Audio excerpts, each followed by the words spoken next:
What up and welcome to the golden era. The NBA Finals are upon us. The 69-win Chicago Bulls, the 61-win Houston Rockets, the dynasty teams of the 1990s clashing in 2036. Let's get to the action.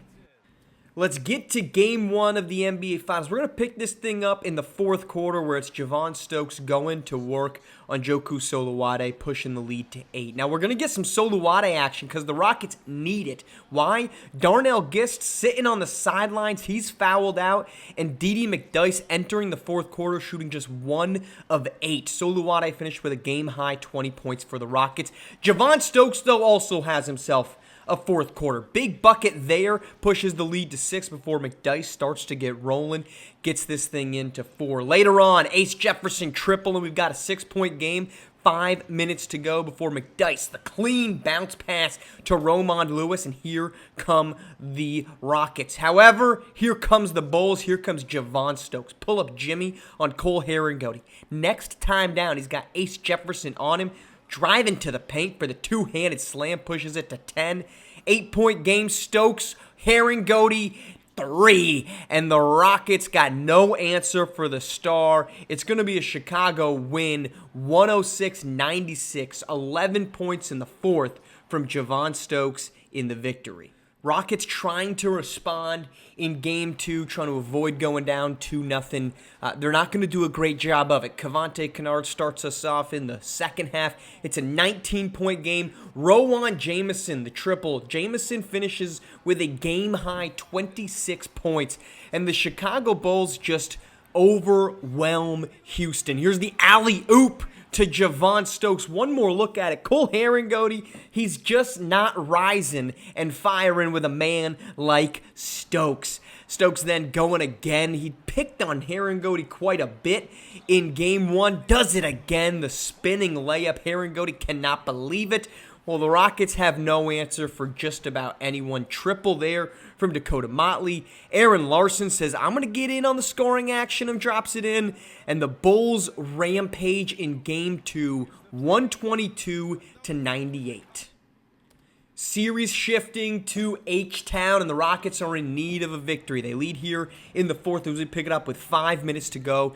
Darnell Gist trying to make an impact. He does. He's going to kick this one out to Ray Peterson triple, and it's a 7-point advantage for the Houston Rockets. Javon Stokes trying to get something going. How about a little defense? No. A little bit more offense of Javon Stokes, and we got ourselves a 3-point ball game. Didi McDyess has not been good in these NBA Finals, but he gets his own miss, gives the Rockets a 5-point lead.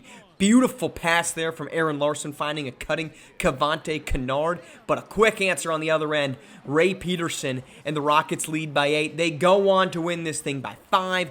Big fourth quarter from Peterson, and the Rockets are on the board.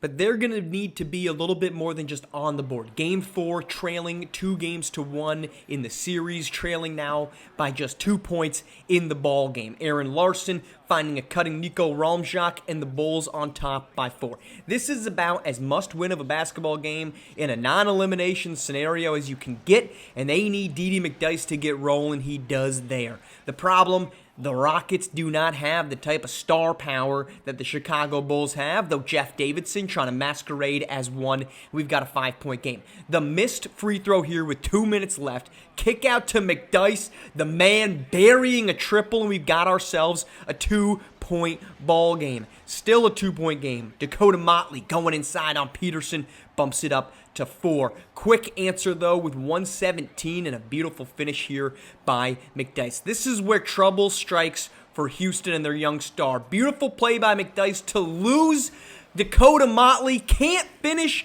the layup, however, and then just 11 seconds later, Javon Stokes buries the triple, a 5-point game with 39 seconds to go. Rockets needing a bucket, needing a stop. McDyess gets the stop there, or the bucket there. They still need the stop. Dakota Motley not going to be denied. Rising up for the finish. One more look at that buffed layup by McDyess, and it's 109-102 final. Well, if you feel like you've been here before, we're 12 months removed from almost an identical situation in the NBA Finals and the Chicago Bulls. They lead 3-1, headed back for Game 5 at home, much like they were a year ago against Golden State. They had the one blowout win, which this year was Game 2. They had the one close win, which this year was Game 4. They had the one competitive but controlling win, which was Game 1. You never really felt like Houston was winning that with the circumstance there. And then you have the one loss and they're 3-1. How do they respond this time? You had those three, there was the third of your 3-1 blown leads that Chicago had. That has been hanging over this team for 12 months. How do you respond? And if you don't win Game 5, we come back to Houston for Game 6, what does Chicago tighten up? Do they get a little nervous? Do they get a little scared? This is who the league thinks they are. It's who they're always going to think they are until they finish the job and prove otherwise. Other side, if you're Houston, you've got to be kicking yourself that this thing isn't tied at two games apiece. Game 4, 11-game sequence is going to be the Nick Anderson, if you will, of this series for the Houston Rockets. You've got D.D. McDyess, who does a great job of clearing space with 50 seconds left, but then fumbles the wide-open layup, which would have tied it at 102. And then Javon Stokes, this is why Chicago is so great, buries the three on the other side. 11 seconds later, 5-point game, and they never get back. This is the second time this has happened for McDyess. If you rewind to Game 5 against Golden State, down 111-109 in overtime, 21 seconds left, drives past Caden Dickerson, tries to put up the layup, misses it, doesn't come back to hurt them because the Rockets end up taking Game 6 and winning that series. This time it does.